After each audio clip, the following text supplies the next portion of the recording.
tunganga ka lang at gawin? Halina't pahalagahan ang edukasyon upang ang kamangmangan ay magawan natin ng aksyon. Importante sa ating lahat ang edukasyon, lalong-lalo na sa pagiging edukado. Iba yung sikap ating pahalagahan, kamangmangan ay ating solusyonan, hindi lamang minsan, kundi habang buhay. Edukasyon ang makapagbabago sa estado mo.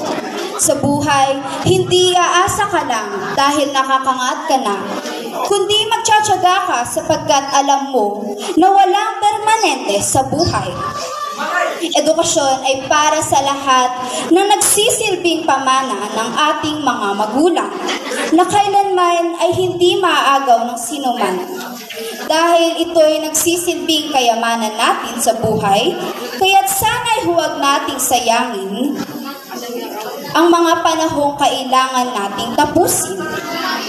Naniniwala ako sa kasabihang, pag may tiyaga ay may nilaga. Sapagkat sipag at tiyaga ang tulay para ang diploma ay makamtan ng madalian. Pagiging edukado ang siyang alas mo para ang kamangmangan ay matuldukan. Salamat.